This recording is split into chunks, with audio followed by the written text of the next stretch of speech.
And we are back. Welcome back, everyone, to the live stream. We are this time ready for the qualifying session here at the Belgian Grand Prix. I'm once again JW97, and once again, I'm joined by Yuri Mata.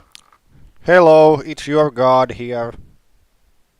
Indeed. Now, as you can see with the weather, very interesting indeed. For Q1, we're not going to have any rain, but Q2 and Q3, that is a different ball game. Because for Q2, we're going to have 65% chance of rain, and in Q3 it's a 45% chance of rain. So Q2 and Q3 could be very, very interesting indeed. But for Q1 it will be dry. So without further ado, let's get into qualifying. So might as well ask you this, Yuri. Who do you think will be eliminated in the first part of qualifying? And you can also do that in the stream chat as well. So my prediction will be the Manors, the Haas and the Alfa Romeo. So Manors and two back markers with Ferrari engines. Okay. I'm also going to agree with that as well. I think the Alphas and the Hasses are going to struggle, and I wouldn't be surprised if the Manners actually mingle with those two as well. But yeah, I'm going to agree with yours and say both Manners, both Alphas, and both Hasses. But we could be surprised. I mean, qualifying has thrown a surprise in the past, so it could be very, very interesting indeed. Of course, a reminder, the tyres we're using is the medium tyres. And another reminder as well for anybody who didn't see the practice session, of course, Chris Chatfield obviously has a 5-place grid penalty for the crash he caused with Galloway at the last race in Hungary. So wherever Chatfield ends up qualifying today, he will drop 5 places back tomorrow's race, as Rosetta Martinez is going to be the first driver out on track for Q1. Out on track goes the Filipino and the 2018 DTM champion. So Martinez first out on the racetrack now then as he makes his way down towards Eau Rouge and Rallion, as Joseph Willows is the second driver out on the racetrack for McLaren. And also on the track now is Gabriel Gomez. So as I'm going to look at everybody's predictions. So Ra has said both Manos, both Haas, an Alfa and a Ferrari. He's going very bold with that one. So a very bold prediction there for Ra. Fongchanek has said both Manos, both Haas, an Alfa and a Williams.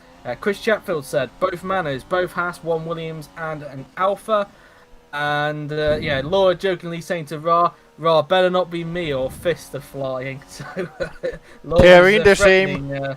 They're in the same paddock, so I think if that happens, Rahul might need to find a hiding place in the Belgium garage. Indeed, and so as Martinez now then comes around Lafanya, as more cars fizzle their way out onto the racetrack, Martinez shouldn't have any traffic because it is a very, very long track indeed. So there shouldn't be any traffic for Martinez. All 22 cars will go out first, and then usually what's usually kind of a tradition with Grand Prix 4 is that one car usually gets left behind for the second runs, third runs, and maybe the fourth one, but I don't think we'll get to that point. We might just have a maximum, given the length of the track, maybe 2, maybe 3 at a push. We'll have to wait and see. But anyway, Martinez now then makes his way towards the last chicane now then as he flicks the car in for the right, then into the left-hander. Of course, traffic could be a thing around here as we saw in practice, so the first laps could be very, very interesting around here at Spa-Francorchamps. As Martinez now then starts his first flying lap as he'll make his way down towards the first corner. So through La Source then will go the Filipino using all the curb on the outside. Now making their way down the support pitch straight before making their way towards Eau Rouge and Radion. So the first part here is Eau Rouge, using a tiny bit of curb through the middle of it, then through Radion, then down the Kemmel Straight where they'll approach the end of the first sector. The Mercedes power should help the Manners a bit here, but then it's the rest of the lap which could be a bit of an issue for the Manners in terms of downforce. Let's see what Martinez's first sector is like. It's a 29.582 for Martinez that time by as he makes his way through the com. And now making his way down towards turn 80. We'll see. Willows will get held up. Willows gets a better first sector of a 29.1. Gomez with a 29.5 in the first sector. So just a little bit slower than Martinez down the straight there. The Ferrari power definitely not helping Gomez as expected. As Yuri just said there, Willow's trying to find a way through. And Martinez through Buon then. That was very close to contact between the pair. At least it didn't have the same sort of impact as what Lopez and Kirby did in practice. Those two managing to keep it clean, but it won't help Willows or Martinez's laps at all during that. Unless Willow's got a healthy bit of slipstream from that, I'm not sure. But anyway, through turns 14 and into Stavlo will go Willows, a 112.759 in the middle sector there, a 115 in the middle sector there for Martinez, so he got affected quite heavily from that overtake. And in fact, Willow's still trundling along very nicely compared to everybody else in the middle sector. We'll have to wait and see what that's like compared to everybody else, as Willows now then makes his way towards the final chicane on the racetrack now then. So through the right, then into the left-hander will go the two-time champion, making his way down the pit straight. And what is the benchmarker time going to be from Joseph Willows? It is going to be, as he'll now cross the line, a 1:43.566. Martinez 3 seconds off in second place. Here comes Gabriel Gomez, one of the cars we expect to suffer with that Ferrari engine in the back. Gomez across the line. He will go. He goes into second place, 9 tenths off of Willows. Here comes Griffiths across the line, and he goes into third. In fact, he's behind Gomez, which is a bit of a surprise right there for the Williams. Here comes Daniel Fraser in the Haas. Across the line, he will go. He slots into second, in fact. So surprisingly, Fraser and Gomez ahead of Griffiths. And in fact, Fraser only 3 tenths off of Willows. Maybe Martinez did have a bit of an effect, as Lopez goes a full second quicker than Willows there to go to the top of the timing sheets. Chung goes into second, a second behind Lopez there, as Davey Cupot slots only into 5th that time by, as Byrne crosses the line, P2 for the Renault, as Kirishima De Rosa goes into second, 5 tenths off of Lopez. Roberto Gamba in the second Ferrari, across the line he will go, slots into 6th. Behind Willows, as Chatfield goes into 4th. Second place for Amar Carr, so it's currently a Mercedes 1-2. Vaderi now then making his way onto the pit straight now then, and the Alfa Romeo crosses the line to slot into 13th. Motrin only 13th that time by, second for Franco Gamba. Not sure if Motrin got held up there by the Alfa Romeo. I'm going to presume that is the case. Let's have a look, unless he overtook the Red Bull during that lap, and maybe a little hold up, but not too much. Probably just a poor lap there for Roland Motrin, unless he had a lock-up somewhere during the lap. We're looking around. It looks like it's just a poor lap for Roland Motrin. Maybe a tiny hold up from the Alfa Romeo, but not too much. As Gal's only 11th, he got really held up by that traffic there. Galloway only P13, Roke only 14th that time by, as here comes Dudu Kirby to cross the line in the Haas. He goes into 19th. Felix Sontag in the Williams across the line. He will go. This is not looking like a good lap for the Williams, and P20 only for Sontag, as Wilson crosses the line to slot into 20th, gets in front of Sontag in fact, and then the first lap's done with. So kind of expected with Spa, a lot of big gaps throughout the field, but a lot of traffic expected. But it is Lopez at the top, with Franco Gamba currently splitting the 2 Mercedes like he did in practice. So yeah, I don't think we've seen the true pace of everyone so far yet, Yuri, as expected. Definitely not, especially that train with Gal and Gamba and everybody else. So yeah, it's going to be interesting. And look at the racing points, for example. Both had a shocker of a lap. Yeah, Motrin even in the drop zone as a result at the moment, down in 17th position. Whether we are still yet to see the best of Roland is another question. Still a little bit debatable as to whether the Alpha had some impact, but it looked like, judging from the gaps, not too much. It just seemed like a poor lap from the man who's obviously been retained by the team for next season. He seemed slower than the Alpha. Interesting there, isn't it? And only 14th at the moment for George Rowe. Only P13 for Jake Galloway, which is a bit of a surprise, given his teammate Bernie's up in 5th place at the moment.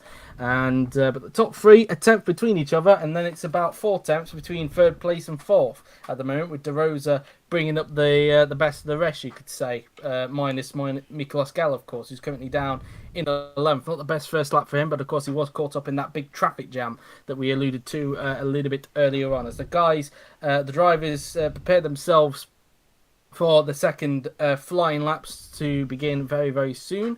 And we just have to sit patiently and wait for those laps to happen, as Martinez is back in the Manor Garage, as his teammate Amelia Wilson will soon be coming into the pits, as Cupot will be wheeled back into his garage very soon in the AlphaTauri. That's the seconds tick by on the top of your screen.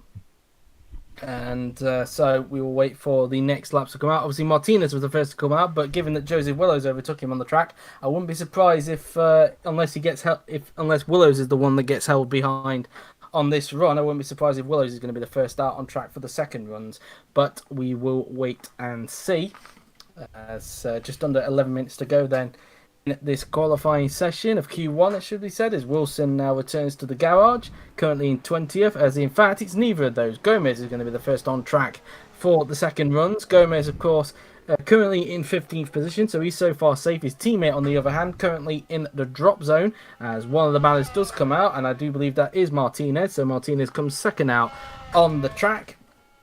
And Gomez trying to get some clear area in if he can. He shouldn't get traffic just due to the length of the track, but you never know, of course. GP4 could throw a bit of a surprise. Griffiths has now come out onto the racetrack. He's obviously currently in the cusp of being eliminated. He's in that he's in the 16th place at the moment, currently in that top 16 threshold, but he's just on the edge at this point in time. As Gomez now then makes his way down towards turns 8 and 9, he will soon go on the track around the long swooping right-hander now then, and then into the Jackie X corner. Both Mercedes, in fact, are now out on track. Chung on track, Willow's on track. They're all fizzled their way. Of course, as mentioned, one car will get left behind of this one. Who it will be, well, I'm not 100% sure. I'll have to wait and see on that. As Gomez makes his way through Lafagna now, then through the right-hander, and then into the left-hander he will go, as he uses a bit of curb on the outside. And now through the double right-hander he will go, going through the get your words out, Joe. through Stavolo he went there, as he now goes through Blanchimont to prepare his second flying lap of the day. There's still a few cars in the pit lane. 4 of those 5 will only go out. Burns just got out on the track, so Gomez might get some traffic if he's not careful, but we'll wait and see. Into the last chicane goes the Brazilian, and then into the final turn and onto the pit straight we will now go, as Gomez will start his second flying lap along with Martinez, who's just behind him at the moment. Martinez, of course, will have a little bit more straight line speed down these straights, so he might be quicker than Gomez in the first sector, but of course, luckily for Martinez, he won't have any traffic behind, hopefully, as the Racing Point just gets out in front of Martinez, so he might get held up a little bit coming out of there, but luckily for Gomez, it seems like he's just got himself in the middle of the Red Bull and the Racing Point there, so it is Sontag that's been left behind for this one. He'll be hoping there'll be enough time left for him to do one more flying lap before the session comes to a close, as he is currently down in 21st position and currently in the drop zone. Let's see what Gomez's first sector is like. 1/10 down on his personal best there, and 3/10 down off of Lopez, as Martinez may have got a little bit of healthy slipstream there from George Roque behind, I believe that was. As now through turn 8 we go, through the downhill complex, and then into the Jackie X corner we will now go then, as Gabriel Gomez flicks the car in through the left-hander, using a tad bit of curb on the outside before making his way down towards Pouon,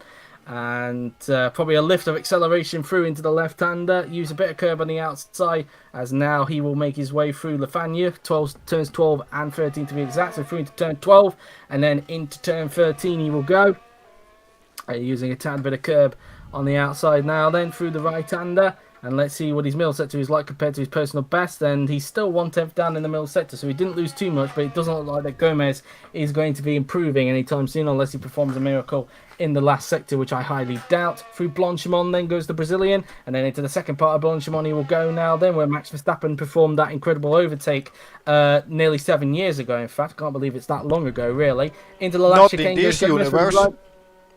And then into the left-hander. Of course, in this universe that didn't happen, but I just thought I'd bring that up anyway. Gomez down the pit straight, across the line he will go, and he does not improve. Roque starts his next lap. Martinez crosses the line. He goes up to 15th. That's a very good time for Martinez, but of course, we do expect a lot of guys to improve on this lap, like Griffiths, for example. He's on a very good lap. He goes up to 13th now, so that pushes Gomez into the drop zone, as now we look at Laura Chung, who makes her way through into the last chicane. Chung currently in 7th position, so far not on an improvement, as the winner of last season's Belgian Grand Prix is going to cross the line, and she doesn't improve, remains in P7. Here is Franco Lopez, not up on his personal best, as Lopez comes down the pit straight, across the line he will go, and he doesn't improve by 0.2 of a second. His teammate also not on an improvement. Car crosses the line and remains in 3rd position. Willows crosses the line, goes up into 5th, a big improvement there. His teammate De Rosa doesn't improve and remains in 4th, so currently 4th and 5th at the moment for the two McLarens. As here comes Chatfield, crosses the line, no improvement for him. Daniel Fraser, same with him, he doesn't improve. Roland Mottram crosses the line to go up to 7th, that's much better for him. That pushes Martinez back into the drop zone.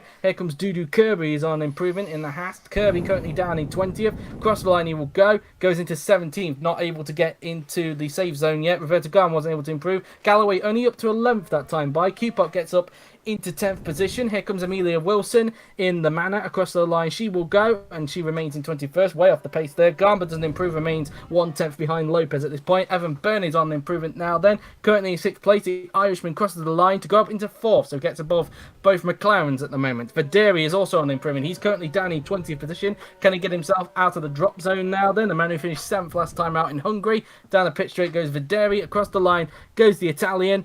And he only goes up into, well, only improves on his lap time. Doesn't gain a position for that, so he's still in the drop zone. Gal is on improvement. He needs to, really, because he's down in 14th position. The Hungarian Grand Prix winner crosses the line and goes up into 5th, so a big improvement there for the Hungarian. George Roke, he's on improvement. He needs to, but he loses time in the last sector. That is a bit of a shocker there. Did he get held up that time by? Because he was. Yeah, he got held up. Best in the middle sector, so Roke getting held up at the worst possible time, and he's still only 16th at the moment. So Roke has either got to get himself back out onto the track, race himself back to the pit lane, or keep his fingers crossed that no one in the drop zone pushes him out. But that's the worst time for George Roke to get held up that time by. Yeah, it will be a massive shock if a Racing Point drops out in Q1. Yeah, massive, given that I've been hyping them up a little bit in the practice session. So, but Griffiths managing to get the Williams into the top 16, so good effort there. And also for Daniel Fraser as well to get the Haas into 14th that time by. A lot of improvements happening. Gell, of course, needing to make that big improvement to get up into 5th position, but still not ensuring that the Red Bulls and the Mercedes are in that top 4 threshold at the moment. His teammate Franco Garma at the moment splitting the two Mercedeses like he did in practice, as we wait for the next set of cars to come out onto the racetrack. Sontag getting ready to go for what probably will be his final flying lap. Obviously, he needs to improve because he's down in last position. His teammate, as mentioned, is currently in 15th, so currently safe at this point in time. But things could still change in these remaining 4.5 minutes of Q1. And of course, one thing to mention as well, if you just joined us as well, that Q2 and Q3, there is expected to be some rain as well. Q2, a 65% chance of rain, and in Q3, a 45% chance of rain. As Gomez is going out on the track, he's giving himself one more chance to try and get himself into Q2, as he's currently down in 19th position. In fact, both Alfa Romeos, as we kind of predicted earlier on, in the drop zone at the moment, although it's safe to say that we didn't expect a Williams to be in the drop zone. Me and Yuri, we expected that it would be both Hasses, both Alphas, and both Manners at the moment. We expected both Williamses to be comfortably through. Well, at the moment, only one Williams is going through into Q2 at the moment, as Sontag is now out on track. So Sontag giving himself one flying lap to get his Williams through into Q2. And also on the track, we have Laura Chung. She's just come out on the track, currently in 10th position. As Gomez now then makes his way down through turns 8, and then he'll go through into the Jackie X corner. One driver will get left behind. Hopefully it's not the bottom 6, and in George Roke's case, he'll be hoping it's not him that gets left behind as well. As Gomez now then goes through into P1, using the curb on the inside. As he comes out of the double left-hander, Martinez is out on the track. He's giving himself one more chance as well to get himself into Q2. Chatfield out on track, De Rosa on track, Lopez on track. Irby, Wilson and Verderi still in the pit lane. Same with George Roke at the moment, who's just in the cusp at the moment. And Griffiths, I was just about to say still in the garage, but he's just come out onto the track just in case anybody in the drop zone and even George Roke decide to improve. As through Blanchemont then goes Gabriel Gomez. There's still some cars yet to come out of the pit, so I don't know if Gomez is going to get any traffic on this instance, but we will wait and see as he makes his way towards the final chicane. As he'll now flip the car in through the right-hander, through the right, then into the left-hander he will now go. And now coming down the pit straight, the guys in the bottom need to get a move on, really, because if they get below 1 minute 42, if the timer gets below 1 minute 42, they won't have enough time to do a final flying lap. As Gomez, speaking of final flying laps, has just started it. Kirby's just got out onto the track. Roke's still in the garage at the moment, same with Verderi and Wilson. As Gomez now then makes his way down the support pit straight. Luckily no traffic. That bit of traffic just coming out of the pits came out at the right time there. As now through into Eau Rouge and then into Radion now then, as they make their way down the Kemmel Straight. As meanwhile there's 2 more cars yet to come out yet, because one will get left behind, and if Gal goes out, it will mean either Roke or Verderi will get left behind. So we'll wait and see on that, as Gomez just comes out of Lecom now then, before making his way down towards turns 8. Gal is out on track, so either Roke or Verderi is going to get left behind on this instance, So either Videri is going to get eliminated, or Roke has got to pray, or maybe both have got to do that. Because look at the timer, Roke. and it is Roke that's going to get left behind on this one. So Roke has got to pray that neither Kirby, Martinez, What Gomez, is that Videri, decision? and Sontong improve. What is Racing Point thinking here? Could Roke get eliminated? He's got to pray, as mentioned, that the bottom 6 do not improve if he wants to advance into Q2. What are Racing Point thinking here? As Yuri just said there. As now we look at the end of the second sector, Gomez is not up, so Horrible at the moment, lap. Gomez is not going to make it. As he's, well, I couldn't quite see what that said, about 3 or 5 tenths slower than his personal best. 6 In tenths. fact, 6 tenths slower. So Gomez is not on a very good lap. It's fair to say, as now Gomez will now make his way towards the final chicane, and now towards the final 2 corners we will go now. Then as he flicks the car in through the right, then into the left-hander we will go, using a bit of curb on the inside. As now using all the curb on the outside there then, as Gomez now then comes across the line. I don't think he's going to improve, and no he doesn't. Gomez remains 19th, so Gomez is out. Sontag is up on his personal best, but is it going to be enough to push Roke out of qualifying? As Sontag now then comes out of the final corner, could Sontag eliminate Roke in qualifying and give a big shock here at Spa? Across the line goes Felix Sontag, and no he can't. Only 21st for Sontag. He must have lost. He didn't quite have it there, so Sontag only improves to 21st, so he's out. Martinez not on an improvement. Across the line, he will go, and he doesn't improve. Remains in 18th position. Chung across the line, she will go. She's not on an improvement, but she doesn't need to anyway. Remains in 10th. Gal and Videri have just given themselves enough time to do one more lap. De Rosa is up on his personal best at the moment, as the Polish driver now makes his way towards the final chicane. As you can see in front, Videri about to start his final flying lap here at Spa. On the final turn and onto the pit straight will go De Rosa as the McLaren driver crosses the line. And will he be able to improve? And yes, he can. He gets up to 4th, gets above Byrne. Lopez crosses the line. He will go and stays on a 1 minute 42.5. Chatfield across the line. He will go. The man with the 5-place grid penalty. He improves. Manages to find time in the last sector and improves to go, remain where he is, but improve on his best time. Gamba down the pit straight now, and he will go. And I don't think he's going to improve. And nope, remains in 2nd place. Here comes Jamie Griffiths, who's currently in 15th position. I don't think he's going to improve from the looks of his dev panel. And no, he's not. Remains in 15th. Roberto Gamba, across the line, he will go. And he remains in 12th. David Kupok is on improvement at the moment. He's currently in 11th position. Across the line will go the German. Can he improve on his lap? And he can, but not on position. He remains in 11th position. Willow's not on an improvement, not like he needs to, because he is in 7th place. Crossed the line and remains in 7th. Daniel Fraser is not on an improvement, but it looks like he might be through into Q2 anyway, because he's up into 14th. We'll have to wait and see what everybody else is doing. Fraser crosses the line and doesn't improve. Carr doesn't improve either. He got held up. Galloway improves to go up into 9th, so he gets his car into the top 10. Byrne across the line, he will go. He's currently in 5th position. And he stays in 5th position. Dudu Kirby, he's not up on his personal best, so far good news for Roke, as Kirby crosses the line and he doesn't improve, remains in 17th. Roland Motrin currently in 8th position, and he stays in 8th position. Gomez in the pits, just one more car I think, and that is Amelia Wilson, but she's not up on her personal best. So at the moment I think George Roke is going to be safe to go through into Q2, so he can count his lucky chickens on that one. As now into the last chicane goes Wilson through the right, then into the left-hander will go Amelia Wilson. Down the pit straight will go the American, and across the line she will go. And can she find some time in the last sector? No, she can't. She remains in last position.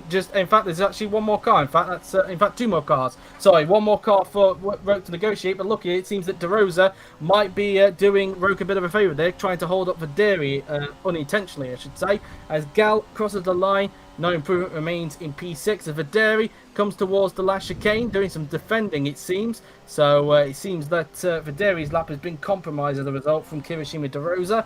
As Videri comes down the pit straight, across the line, will go Videri. And he doesn't improve, so he's out in 20th. So George Roke can count his lucky chickens, really. So Roke has only just made it, but what on earth was that strategy from Racing Point in the end there then? So that's that then. So Franco Lopez at the top with Franco Gamba in 2nd and Amar Khan in 3rd. And the people that have been eliminated from Q1 are Dudu Kirby, Rosetta Martinez, Gabriel Gomez, Andre Videri, Felix Sontag, and Amelia Wilson. What on earth was that strategy about, Yuri? Yeah, always one car gets left behind, but yeah, it's usually when GP4 doesn't know that there's an elimination qualifying going on, but I sometimes wonder why don't the top teams want to do that, and only the guys who are almost dropping off are the ones who always get left behind. It's happened multiple times at this point.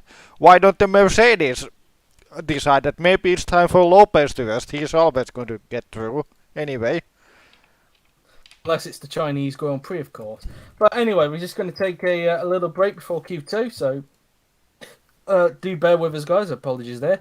So in the meantime, whilst we wait for the for Q2 to get underway, let us know your prediction on who you believe will be the bottom 6 in that session. Of course, let's not forget as well, there is a 65% chance of rain for Q2, so bear that one in mind when you're doing your predictions. Whilst you do that, I'm going to put rain. What's that?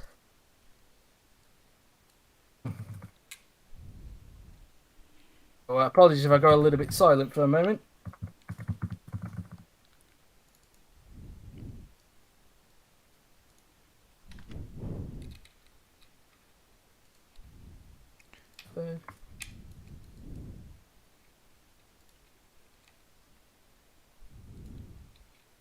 You.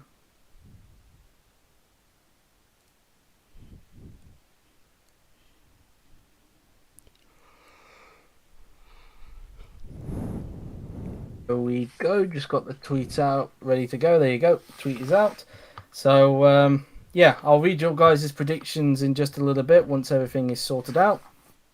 But yeah, obviously George wrote saying I need to do better in Q2. Well, I think your team you shouldn't have any issues when it comes to team decisions this time by, because we shouldn't have the issue of one car being left behind this time by, really, because some cars get selected as player cars to ensure that of course, that the 6 who got eliminated don't go out on the racetrack. So that shouldn't be the case this time by. So there shouldn't be any excuses unless you get held up in traffic, of course, or even slip off, of course, because we do have the mistake rate. And given that there is a 65% chance of rain for Q2, potentially there could be some influence there. Maybe it could shake things up a little bit. Who knows? And so yeah, that's that really. And yeah, so overall, good qualifying for both Fraser and Griffiths to get themselves into Q2, particularly Fraser, who we didn't expect to get into Q2 because we expected that both Hasses, along with both Alphas and the Manos, would get eliminated. But in the end, one Williams got eliminated, that being a Felix Sontag, and Daniel Fraser was the odd exception to that, as he managed to finish in 14th in that session ahead of Jamie Griffiths. And of course, George Rowe, who for some reason this team decided to keep him in the garage whilst he was in the cusp there. So that's really that, but we have got the stream back up. You guys should see it very soon. And as you can see, the rain has hit the track, because as you can see, there is water on the track. There is moisture, as you can see on the first graphic on the left hand side. The clouds have gathered a little bit more, and the rain chance, as you can see, could pick up, is kind of in the middle of inter and normal wet conditions, as you can see. But we'll wait and see whether it starts out as normal wet or based starts out on as inter. We'll wait and see. Actually, based on the bar on the left side, it could be that on the first run there's going to be a decision made for the teams between the dry tires and the intermediates.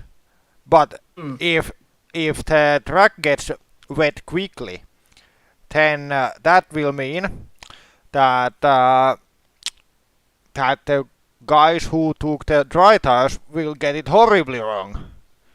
But yeah, okay. Interesting times. Let's see. Let's find out as we get Q2 underway. So your predictions on who you believe will get eliminated in Q2 then? While it's loading, well, the Williams, the Haas, I think both Ferraris, a Mercedes and a Red Bull. Ooh, you're going very bold with that one on the weather. Okay. I'm gonna say obviously the okay, Inters and wet. Wait, the Rossa on dries. Yeah, there's 3 options here. In fact, De Rosa is going on the dry. Same with Jake Galloway. Some are on the inter tyre and some are on the normal wet. So we're seeing 3 different types of compounds being used. Who's got it right? That is going to be the question here. So, going to be very, very interesting. Is Daniel Fraser the first on track? But in terms of my prediction, I'm going to say Fraser, Griffiths, of course. I am going to say both Ferraris as well. I'm going to say a Renault, I'm going to say, and a AlphaTauri. They're my predictions. But anyway, as you can see, there is dryness on the track, but it could expect it to get a little bit wet because there is dots on that part. So that's probably why De Rosa has opted to go onto the dry tyres. Willows is on the intermediate tyres, Lopez on the wet tyres, so Fraser on the wet. Dry tyres, as mentioned, for De Rosa. Intermediate for Laura Chung. She goes out on the track. Intermediate tyres for Chris Chatfield as well. Same for Roland Motrin in the Racing Point as they come out of the pit lane. Intermediate tyres for Franco Gamba in the Red Bull as he makes his way out on the racetrack. Intermediate tyres as well for Miklos Gal as he's going out the pit lane. Wet tyres, the normal wet tyres for David Kupok as he comes out of the pit lane. Intermediates for Roberto Gamba in the Ferrari. Intermediates for Jamie Griffiths as he comes out of the pit lane. So out of the box he goes. And of course the dry tyres for Jake Galloway, we mentioned. He and De Rosa opting to go for the dry tyres on this instance. So whether they get it right is another question. And full wet tyres for Evan Byrne. I say full wets, the normal wet tyres for him. And intermediate tyres for George Roke. So it's going to be interesting. Inters for Almar Carr as well. So only 2 drivers opting to go for the dry tyres. Some for the inters and some for the normal wets. And I'm just trying to have a look at the gap between De Rosa and that Mercedes in front. It looks like De Rosa is keeping up with him at the moment. So at the moment, you could say the dry tyres are the way to go at the moment. In fact, look how much quickly he catches up to that Mercedes going through Lafanya there. I'm not sure what Mercedes that is. That's Lopez, and he's on the full wet tyres. So not the extreme wets, the normal wet tyres. So maybe they're not the right tyres. I'm not sure what it's like, what the dry tyres are like compared to the intermediate tyres. But we haven't seen any spray on the track at the moment. So you could say that De Rosa and Galloway could help themselves here, but at the moment, De Rosa is struggling to get by on Lopez at the moment, so he could get held up by the Mercedes if he's not careful. But Fraser is going to be the first to start a lap. Let's see what La Source is like. We haven't seen that. Is there any spraying to turn 1? The answer to that is no. It's still relatively dry at the moment as Fraser makes his way out of La Source now then, using the curb on the outside as we get Willows behind, who is on the intermediate tyres. And now down towards Eau Rouge and then into Radion we will then go. As we are going to have a look at what the first sector is like compared to everyone else. Keep an eye on De Rosa and Galloway's first sector splits, because those two, of course, as mentioned, are on the dry tyres. Fraser's first sector, 30.453. Willows, meanwhile, 29.8. He's on the intermediate tyres, so let's keep an eye on De Rosa and Galloway, as De Rosa managed to get by on Lopez. Well, no, because he's been held up. His first sector is actually quite woeful, in fact, because he seems he's still being held up by Lopez at the moment. He only did a 30.2. What's Galloway done? Where's Galloway? Galloway hasn't set a time yet, I don't think, in the first sector, so we'll have to wait and see with him as Fraser goes through into Pouon there. So Galloway still yet to post a first sector time on the board, a 30.1 for Miklos Gal. Through Lafanya then goes Daniel Fraser. And let's see what Galloway's first sector. He's still not set the first sector point just yet, but now he has a 29.7, so that is quicker than Willow. So far it seems it could be the dry tyres so far the way to go at the moment, with the Inter obviously being quicker at the second quickest, and of course the normal wet tyres. I don't know what they're planning here, the guys on the normal wets, including Franco Lopez. But yeah, so far it's not working well for them, given that De Rosa is giving Lopez a bit of panic so far. The track is practically dry. He's on the Willow's gaining a little bit on Fraser, given he's on the intermediate tyres. But anyway, here come the first lap times then, as Willows gets into the slipstream of Fraser, maybe to help him out a little bit down the straight. Fraser, 1 minute 50, 1:47, 3 seconds quicker for Willows there, as here's Lopez on the normal wet, as De Rosa wasn't able to find a way through there. Lopez crosses the line, goes into third. De Rosa goes into second thanks to that hold up, so that's not good news for him, as he is starting to get a little bit wet there, as you can see into turn 1, although then again, that may be just a dry line, I think, that's starting to appear. So dry line starting to appear. Motrin and Chatfield, third and fourth there. Here comes Franco Gamba on the intermediate tyres. Across the line he will go, and he goes into second, 600ths off of Willows. Miklos Gal, across the line he will go. He slots into fifth. Here comes David Kupok now. Then across the line will go the German, and he goes into ninth. P7 for Roberto Gamba. Griffiths 7th. Galloway, as expected, goes to the top by over 3 seconds because he is on the dry tyres. Here's his teammate Evan Byrne, who opted to go on the normal wet tyres, as he now tiptoes his way through into the final chicane and making his way down the pit straight now then, and Byrne goes into 12th. Roke on the Inters goes into 2nd place, gets above Willows, as Carr, who's also on the Inter tyres, as it's starting to get a little bit more drier into the first corner, goes into 7th that time by. He's on the intermediate tyres, unlike his teammate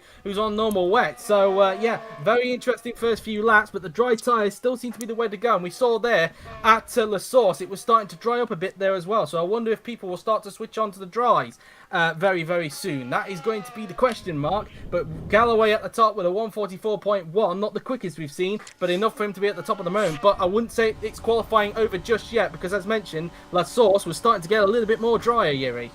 Yeah, I think there might be a chance if people are quick to go out in a set of dry tires, but there is still the chance that the heavier rain appears and the track isn't good enough anymore.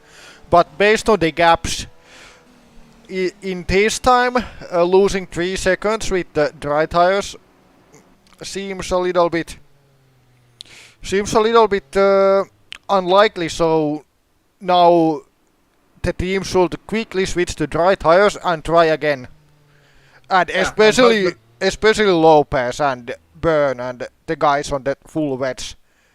Yeah, especially Lopez, the championship leader, because he doesn't want to be eliminated for the second race this season, of course, because he's only been eliminated once in Q2 this season. That was at the Chinese Grand Prix. He doesn't want that to happen again, that's for sure.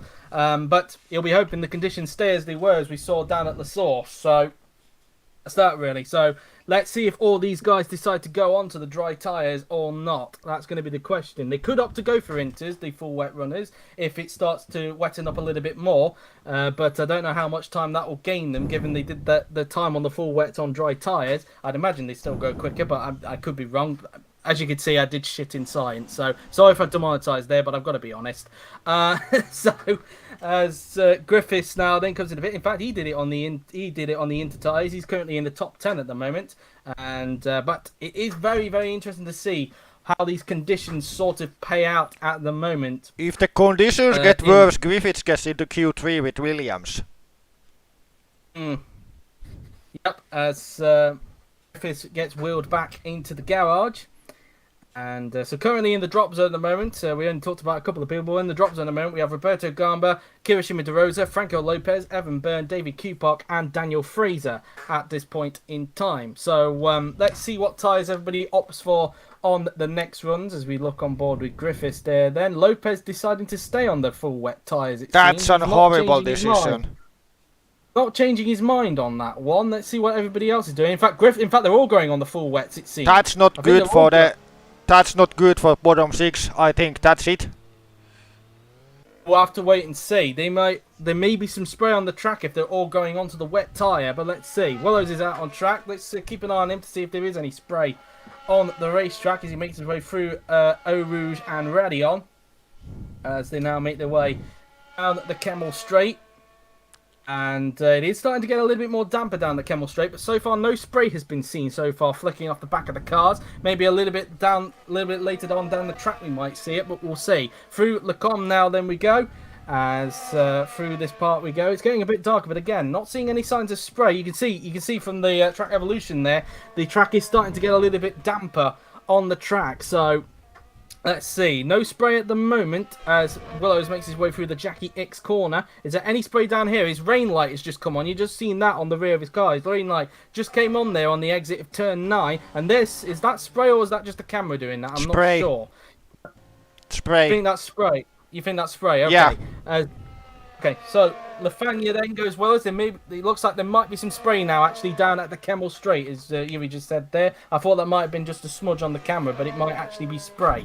Through turns 14 and 15 we go, as through Stavlo goes Willows, as they all come out on the return. Yet there is spray now then. There is spray coming out the pit lane, so that is not good news for Franco Lopez, who's down in 13th position. So it looks like, unless these conditions dramatically improve with remaining 6 minutes, as there's spray at the exit of Blanchimont, where Willows is, unless the spray decides to evaporate and we get some dry running towards the end, I think Lopez for the second race this season is going to get eliminated in Q2. The track looks horrible now. It's getting horrible now, and that will put a big smile on Armar Carr's face, that is for sure, because obviously he has a 52-point deficit behind Franco Lopez, and with his main rival down the field and looking like he's going to have to make a comeback in the race tomorrow if these conditions continue as they are in Q2, then Carr could take some big points out of Lopez tomorrow. But we will wait and see. Of course, we do have a 45% chance of rain in Q3 as well, so whether that will still be dry for that session or whether it will be into conditions, that's going to be another question, because it kind of depends really on how you look at it with 45%. It could be wet, it might not be. It's a bit of a mystery with that. We'll have to wait and see when we get into Q3. But Willows, as you can see, 6 tenths down on Galloway in the first sector, and I don't think we're going to get any more improvements. I think that these just going to be some mileage runs in the wet conditions for these guys. Remember, of course, we've only had dry races this season, so it would be a bit funny if it's only a dry race tomorrow as well, like we got a little bit last week in Hungary where we got teased the weather. Same with Silverstone, and we still end up with a dry race. We've not had a wet race this season. Could Belgium end that streak tomorrow? That is going to be the question. As Willows now then going to Lafagna now, then he goes. Now that the qualifying is wet, I can almost bet that the race will not be wet. Yeah, middle sector, yeah, you can just see how much the conditions have He's changed. on a mighty lap.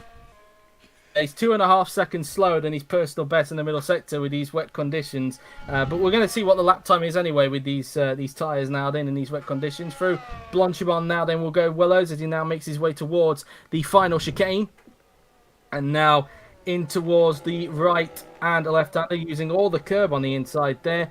And now coming out of the final turn and onto the pit straight then will go Joseph Willows. What's the lap time going to be in these conditions? I think this might be the only lap he's going to get in this. At 1:50 he did there. 1 minute 50 for Joseph Willows. Here comes Daniel Fraser coming in towards the last chicane, and he's not going to better his time because of the wet conditions, so he's going to be out. But at least he's performed the maximum, I think, what the Haas could have been capable of in this session. But I think for Jamie Griffiths, I think it's fair to say he's going to make it into Q3 with him being in P10, and Lopez with it all to do tomorrow in the Mercedes down in 13th position. It could be 12th, of course, because let's not forget Chris Chatfield, who will be advancing into Q3 thanks to these conditions, does have a 5-place grid penalty. So for Lopez, like at China, could be bumped up 1 place should Chatfield qualify in at least 7th position. 7th or lower, and Lopez could get bumped up by 1, but still a disaster again for the championship leader. For the second race this season, he's been eliminated in Q2 thanks to some bad luck as Gao crossed the line. No improvement. Luckily for him,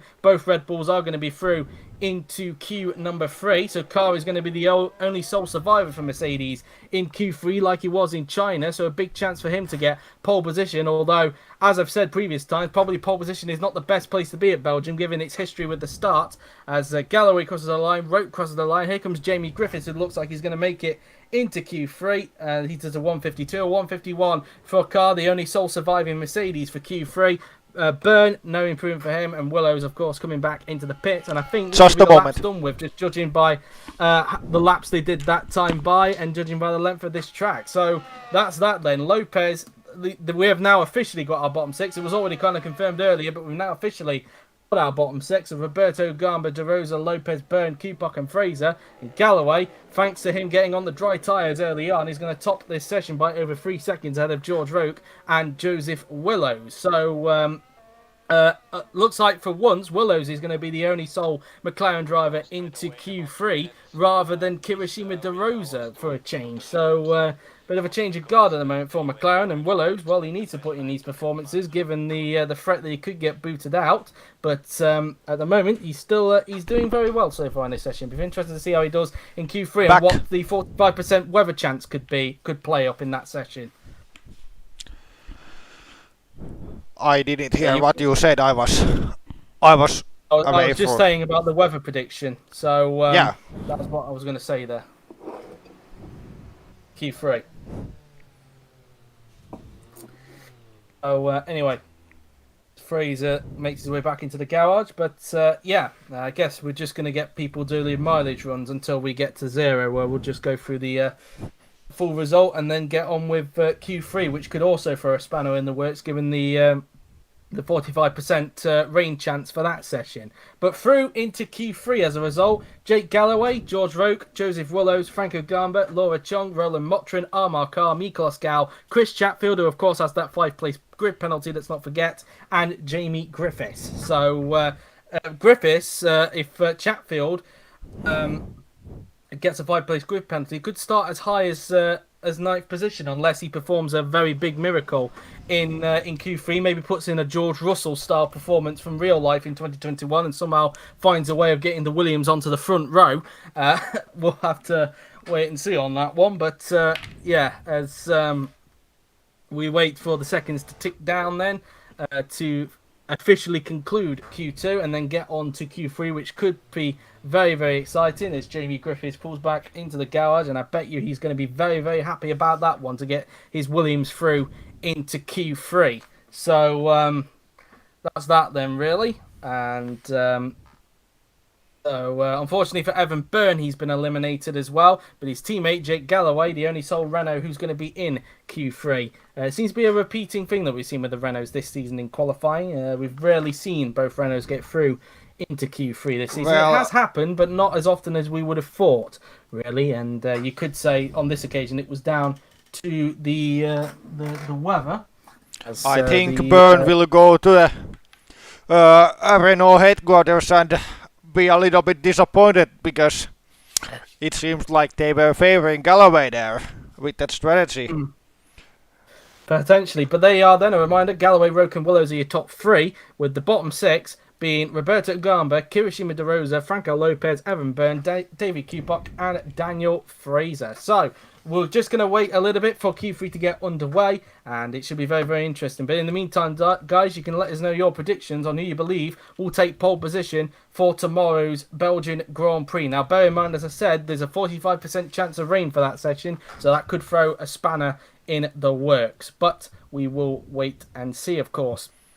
But in the meantime, I'm just going to put up the tweet for Twitter, so apologies if I go a little bit silent for the moment.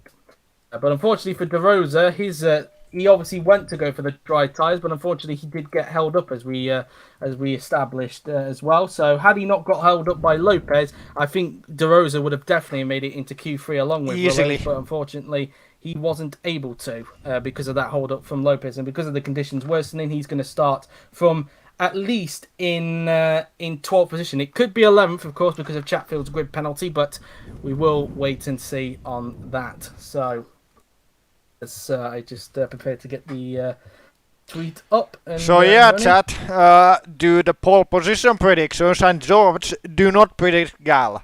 Thank you. Anyway,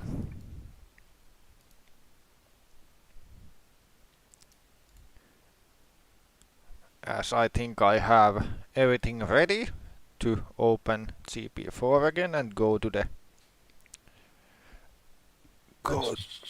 session.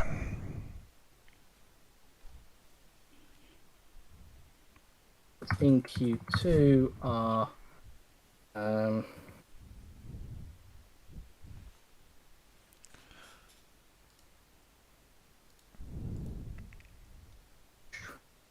okay, he's predicted the Gamba, so it's the other Red Bull. It's not the Jinx. Unless he's deciding to try and jinx his former teammate there. Or maybe even future teammate again. Who knows with the rumours about Red Bull. But anyway, I've got the tweet up, ready to go. So that's that really. As we just get ready for Q3 to get underway. And it might be quite interesting. Will it be dry, or will the 45% rain chance have an effect? Let's wait and see. So, and then we'll go through your predictions, and then we'll go through mine and Yuri's predictions for pole once the session gets underway, of course. And but yeah, Q2, that was quite an interesting one. It's fair to say that first lap really counted in the end. So yeah, that's that. And yeah, that's going to make some very interesting qualifying ratings, it's fair to say, from Franco Gamba's end, who usually keeps a total of that, and we appreciate Franco Gamba for that work. But I think you're going to have it on the screen right now, because as you can see, it seems that the rain will not have an effect in this. It's just going to be cloud cover, so it's going to be a dry qualifying session. As you can see, there is rain chance, but it's only going to happen after the session, so it is just going to be a bone dry session. So let's get underway then, shall we, with Q3. Who do you believe is going to get pole position, Yuri? Now that it's not raining in Q3 anymore, Armor car has an easy chance to take the pole position. If he doesn't, it's going to be a massive disappointment. You say that, but I'm going to go with Franco Gamba for one simple reason. Because, let's not forget, Gamba did split the two Mercedes in both practice and Q1 in dry conditions. So I'm going to go with a third pole position of the season for Franco Gamba as my prediction.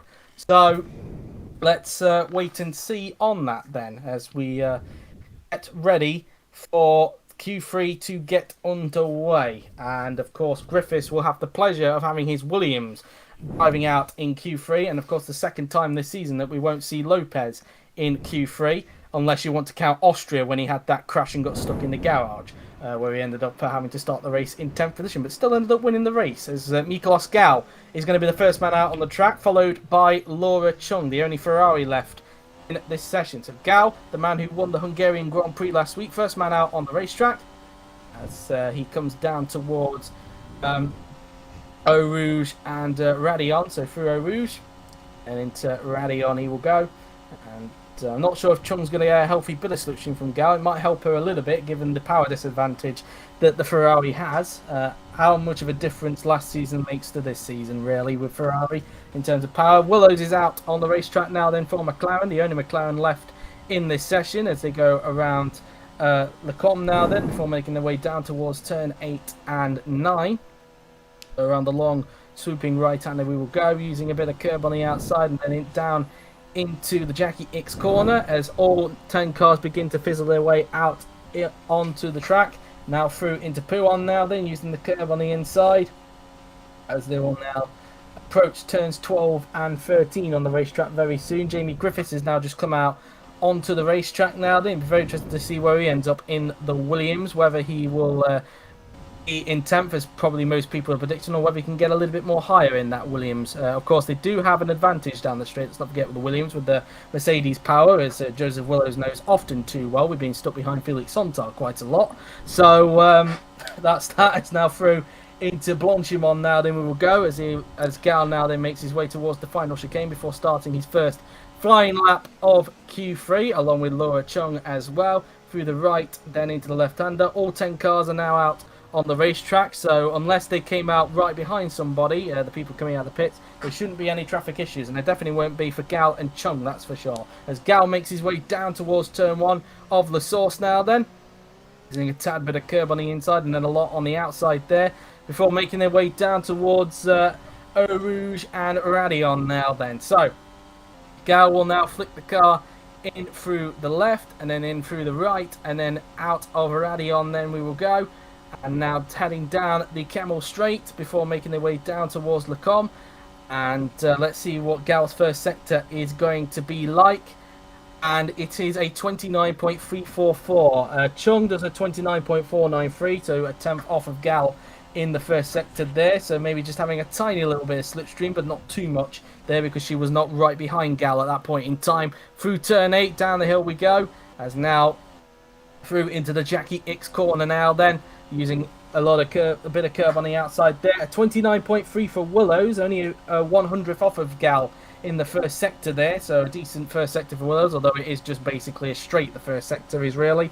As now we go through into Lafagna then, through the right, and then into the left-hander, we'll go the Hungarian now then, using the curve on the outside before making his way down towards turn 14.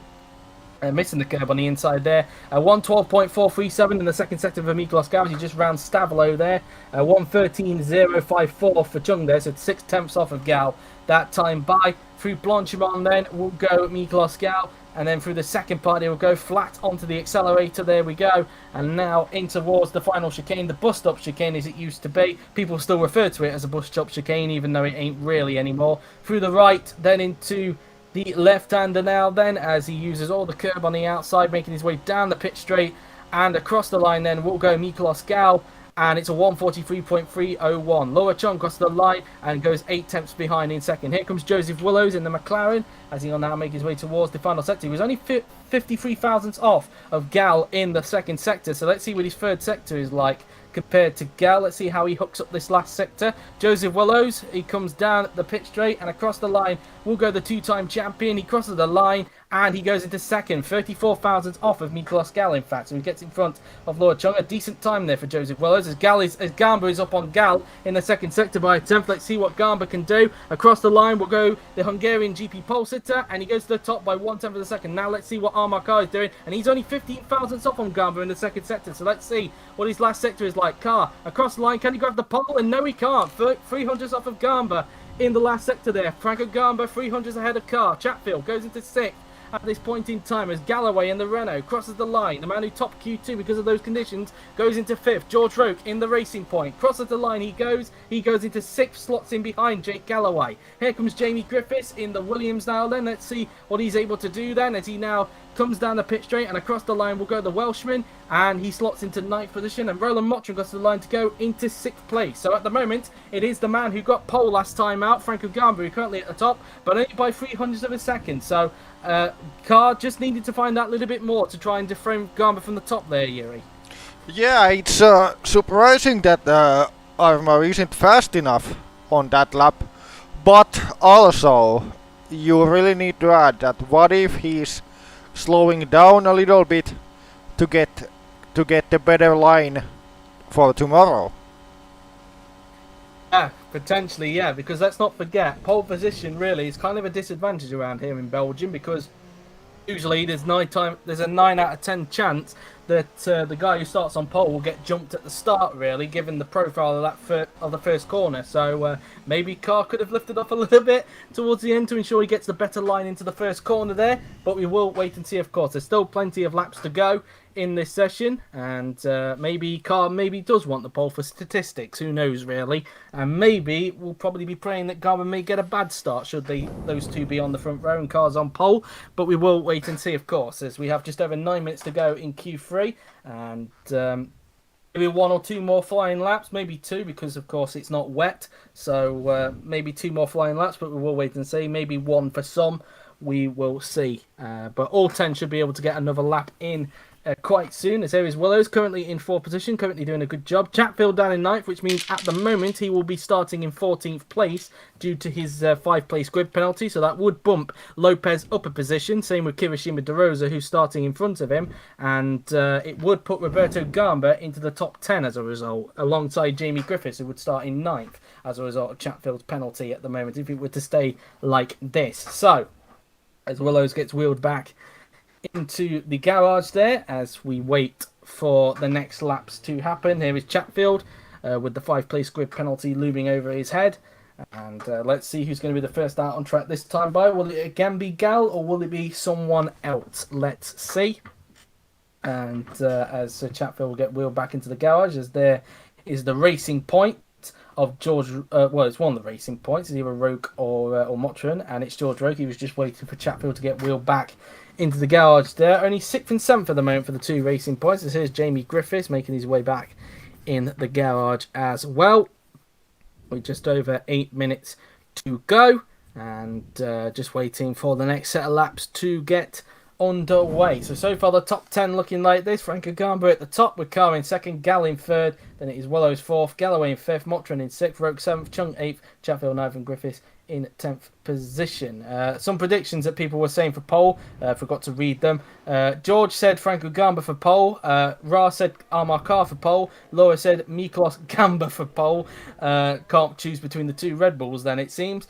Von Chanek said Gal for pole. So they're the predictions we have. As Laura Chung, speaking of which, who put the Miklos Gamba as a prediction, has just gone out on the racetrack first, so she'll be the one to take the first lap, let me get that right, the first person to do a second lap in this session, and hopefully she shouldn't get any traffic this time by. Not that she had any anyway, but hopefully none that start chasing her up, given the power disadvantage the Ferrari has down the Kemmel Straight, so and even through Blanchimont as well. And also on the track now we have Miklos Gal, and so is Joseph Willows. Those 2 cars have just gone out onto the racetrack. Willow's going out a little bit later than Miklos, as you can see from the mini-map. In fact, a lot later, in fact, as Miklos is just coming towards the Jackie X corner now then, so plenty of gap between himself and Laura Chung at this point in time. Armar Carr has gone out onto the racetrack to see if he can try and beat Gamba off the top. Only 300ths of a second covering the 2 at this point in time. And give me a moment, So yeah, Laura Chung getting to the final parts of the track before she can start her lap.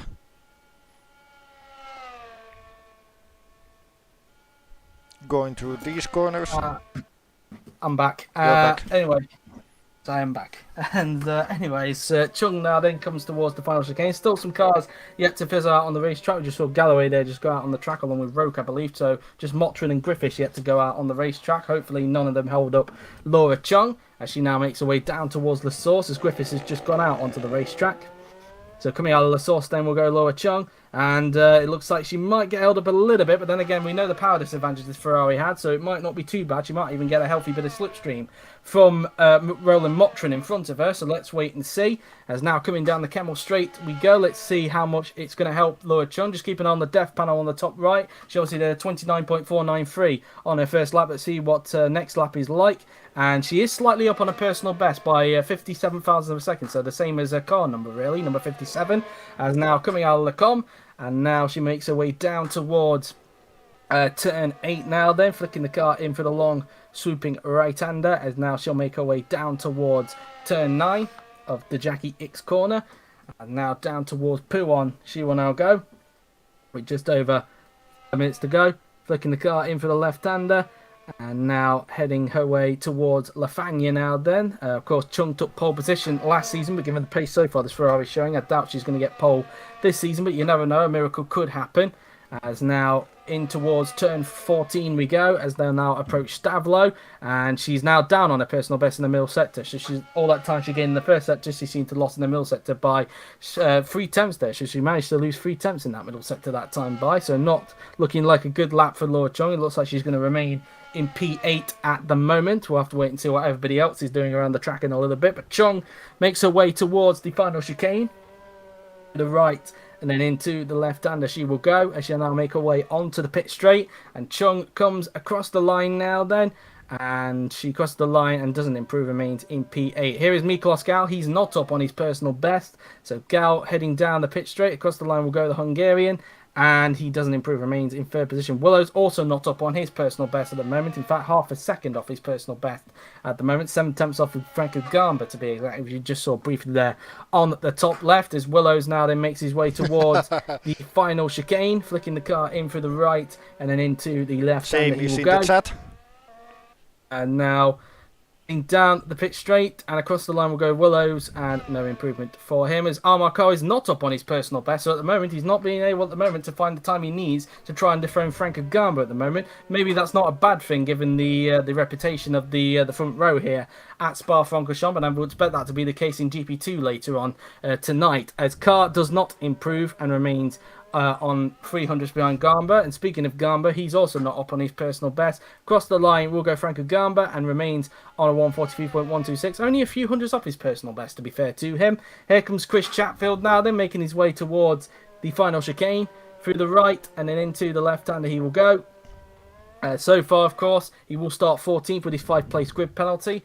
So far, not up on his personal best, and that continues there. He remains in P9. Roke is also not on an improvement, so it looks like he may stay in P number 7. He's got one of the Renaults behind. Well, of course, that will be Galloway, because Burns not in this session. Galloway crosses the line, no improvement. The slipstream not helping him at all, and he remains in 5th. Griffiths, meanwhile, is up on his personal best. Can he gain the gap between himself and Chris Chatfield? Griffiths crosses the line, and no, he loses time in the last sector by 4 thousandths. Roland Motrin, meanwhile, is up on his personal best, and he goes up to 4th. He gets in front of Willows there. So Motrin up into P4. So a brilliant time there for the Hungarian. So far, an all-Hungarian second row at the moment. Now, will anybody get one more lap in? Because Chung and Gal are in the pit lane. So let's see if any of those two get one more lap in before the session comes to a close. I think it's going to be a bit tight, but we will see as Chung gets wheeled back into the garage. But at the moment, it's looking good for Franco Gama to get his second consecutive pole of the season, which may be a bad thing, as I mentioned earlier, given the reputation of that of La Source, really, and that could present a big opening for Armarcar, especially given his nearest rival, his teammate, Franco Lopez, is going to be starting, it looks like, in 12th position because of Chris Chatfield's 5-place grid penalty. He would have been 13th, but because of Chatfield's penalty at the moment, it looks like he's going to be P12 for the championship leader, as Willows comes back into the pit lane, as I keep looking at the clock on the top.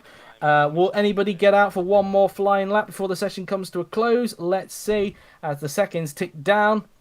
About 7 seconds left for anybody to get one more flying lap in. Then we go to 6, then 5. Well, 2 seconds left.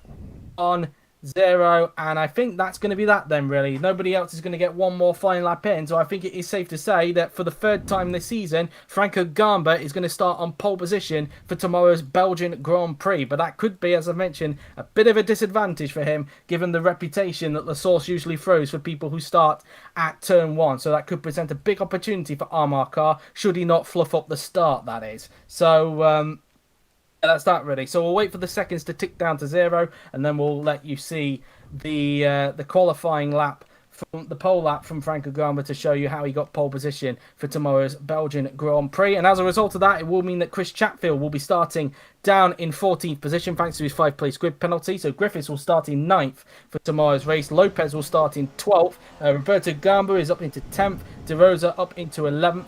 And just trying to think who else was there. It was the one who qualified behind Lopez. In fact, let me get to Twitter up very quickly.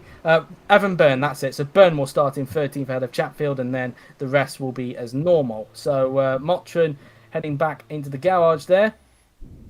And we will just wait, as mentioned, for the seconds to tick down. And so, yeah, I got my prediction correct in saying Franco Gamba will take pole position for tomorrow's race, and I was correct. But of course, as mentioned, the reputation of that first corner when it comes to pole sitters could be not that good for Franco Gamba unless Carr fluffs up the start. As Laura Chung is getting out there just for a mileage run, but I think it's just a bit pointless anyway. As we just, as mentioned, wait for the seconds to tick down before we let you see Franco Gamba's pole lap here at Spa-Francorchamps. And so Chong will make her way towards Rouge and Radion. And now through Radion she will go as the seconds continue to tick down. 10 seconds, 9, 8, 7, 6, 5, 4, 3, 2, 1, 0. Checker flag is out. That is the end of the session. So now we're going to let you see Franco Gamba's pole lap here at Spa-Francorchamps. So we're going to stay silent and let you enjoy it.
And that was how Franco Gamba took pole position for tomorrow's Belgian Grand Prix. For the third time this season, the Italian will start on the front row, but I bet he'll be begging for Armar Carr to get bogged down at the start, given the reputation of Le Source there. But yeah, still a very good lap for Franco Gamba, beating Armar Carr by 300ths of a second there then. So, a reminder then of what the top 10 looks like for tomorrow's race. It is Franco Gamba who will start on pole position with Amar Kar in second, Miklos Gau in third with fellow compatriot Roland Motrin in fourth, Joseph Willows a very good qualifying in fifth with Jake Galloway in sixth, George Rote will start in seventh with Laura Chung in eighth, Chris Chatfield put himself in ninth position in his session, but because of his 5-place grid penalty he will start down in 14th position, meaning that Jamie Griffiths, who got 10th in this session, he will start in ninth, and then we'll have Roberto Gamba who will round out the top 10 with De Rosa and Lopez being promoted a place as well. So overall, Yui, what did you make of that qualifying session? Very interesting Q2, have to say, which made a lot of things happen for Q3 as well. A bit surprised that Gamba managed to take the pole position against even the one Mercedes of Armor Car, considering that Mercedes does have an sizable straight line advantage over the Red Bull this season. But yeah, also shout out to Jamie Griffiths, who managed to get the conditions perfectly in Q2, and also Laura Chang for at least out qualifying Chatfield in the underpowered Ferrari. Also, he did get the conditions perfectly in Q2 as well. Yes, indeed. I've got to wrap this up very, very quickly because I'm needed. But anyway, that has been it for the qualifying session. It should be a very interesting race tomorrow, of course. We don't do the commentary for that. We'll allow George to do that for the highlights. But until then, that has been it. Later on, we've got the GP2 race here at Spa as well, so be on the lookout for that. But until then, I've been JW97, he's been Yuri Marta, and we'll see you tomorrow at 5 p.m. GMT for the 44-lap Belgian Grand Prix. Till then, take care.